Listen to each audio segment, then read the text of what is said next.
In today's video, I'm going to teach you how to format an A0 poster size slide in PowerPoint, specifically in inches, which is a common need for anyone working with large scale presentations or academic posters. Whether you're preparing for a conference or creating a visual display, knowing how to set up your PowerPoint slides correctly is essential. So let's dive right in.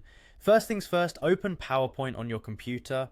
It's always a good idea to start with PowerPoint up and running to ensure you're ready to jump straight into formatting. Once you've launched PowerPoint, navigate to your existing presentation or create a new one if you're starting from scratch. Having a clear view of your slides or the one you're working on will make the process smoother and help you visualize the changes as you make them. Now look towards the top of your screen and click on the Design tab. This tab is your gateway to all things related to slide aesthetics, from layouts and themes to, importantly, slide size. Once you're in the Design tab, direct your attention to the far right of the menu. There you will see an option labelled Slide Size. Here's where the magic begins. Click on the slide size. A drop-down menu will appear, giving you the chance to click on something called Custom Slide Size. This option allows you to adjust the dimensions of your slide to fit your specific needs, turning a regular presentation slide into a well-sized A0 poster. In the Custom Slide Size window, you'll see fields for width and height. What you need to do is input specific measurements to align with A0 dimensions. For the width, type in 33.1 inches. Next, move on to the height and input 46.8 inches.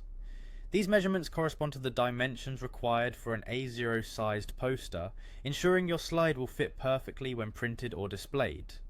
Once your dimensions are correctly input, it's time to decide the orientation of your slide. Since A0 posters are typically more effective in a vertical layout, select Portrait as the orientation. This choice helps in presenting information in a way that is visually appealing and makes the best use of your space. Finally, after setting your width, height and orientation, it's time to apply these changes. Click on OK to confirm and apply your new slide size settings. By doing this, your PowerPoint slide is now formatted to A0 dimensions in inches, ready for you to populate with your content, and there you have it. With just a few clicks, you've expertly formatted your slide to A0 size, ensuring your presentation will make the right impact. Don't forget to save your work, and remember, these skills will make your future projects even more effective and professional. Thanks for watching, and happy presenting.